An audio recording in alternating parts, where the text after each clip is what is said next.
আজ যে জায়গা থেকে এখন কথা বলছি, এম ইলিয়াস আলীর শেষ মিটিং ওই জায়গাতেই ছিল। তখন নির্বাচনী সভা ছিল, ইলিয়াস আলীর এটাই শেষ নির্বাচন ছিল। সেদিন আমি আপনাদেরকে বলেছিলাম, যদি আওয়ামী লীগ যায় তাহলে ভারত আবার একটা সিপাহী বিপ্লব করবে। ঠিক অ্যাডভান্স বলেছিলাম। আওয়ামী লীগ ক্ষমতা যাওয়ার 12 দিন পর সিপাহী বিপ্লব হয়েছে কি না? হয়েছে। 57 জন আমাদের প্রশিক্ষিত জওয়ান অফিসারদেরকে একসাথে ব্রাশ ফায়ার করে হত্যা করা হয়েছিল। এটা বিচার হবে, তদন্ত চলছে।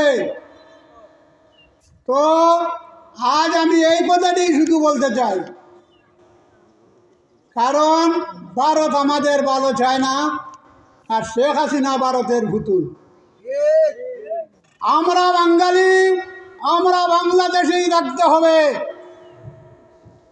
তাই রাজনীতি যেটাই করি না কেন অসুবিধা নাই। বিভিন্ন মত বিভিন্ন পথ থাকতে পারে, সেজন্য সে যে আমার ভাই নয় এমন নয়। আমরা রাজনীতিক জীবন যতটুকু কাটিয়েছি এই বালাগঞ্জের ভিতরে, আমাদের আমলে কোনো দিন কোনো দলীয় দ্বন্দ্ব হয় নাই। আজও অব্যাহত আছে, আজও অবধি অব্যাহত আছে। তেমন কোনো দলীয় কুন্দল আমাদের বালাগঞ্জে নাই। আল্লাহর কাছে দোয়া করি, যে ভাইয়ের ওই যে দল করেন না কেন, অন্তত পক্ষে সহনশীলতা বজায় রেখে করুন।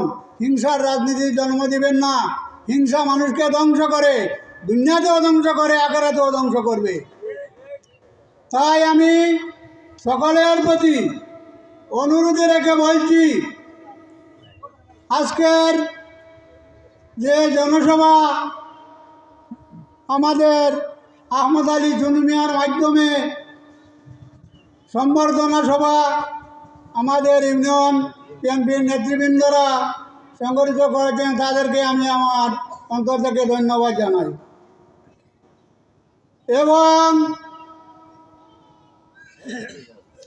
বর্তমানে দেশের অবস্থা প্রত্যেকেই পর্যবেক্ষণ করুন। দেশের অবস্থা মোটামুটি ভালো, তবে ঐক্য আমাদের জায়গায় থাকতে হবে। আমরা যে দলই করি না কেন, আওয়ামী লীগ সবাই আওয়ামী লীগ কোনো বাজে আওয়ামী লীগ না, ভালো আওয়ামী লীগও আছে, কিন্তু এরা তো দেশেই আছে। এলে তাদেরকে কি আমরা জবাই করে ফেলবো নাকি? যারা জবাই করেছে তাদেরকে জবাই করা যায়, আল্লাহর আইনে আছে। কিন্তু যারা কাউকে কোনো কষ্ট দেয় নাই, তাদেরকে আমরা কষ্ট দিব কেন? তাদেরকে কষ্ট দেওয়ারও কোনো প্রয়োজন নাই। তাই রাজনৈতিক যে একটা সমৃদ্ধি আছে, সেই সমৃদ্ধিটা বজায় রাখবেন, এটা আমি আপনাদের সকলের কাছে আশা করি। এবং ভবিষ্যতে নির্বাচন হবে, অবশ্যই নির্বাচন হবে, তবে অনেক চিন্তা অনেক সংস্কারের দরকার আছে। এই সংস্কার কিছুটা না হলে এই দেশের শান্তি কোনো দিনই আসবে না। কারণ মারামারি, হানাহানি, হিংসার রাজনীতি যতক্ষণ পর্যন্ত আমাদের কাছ থেকে বিদায় না নেবে, ততদিন আমরা শান্তিতে বসবাস করতে পারবো না। তাই সকলের কাছে দোয়া রাখি। আর আমার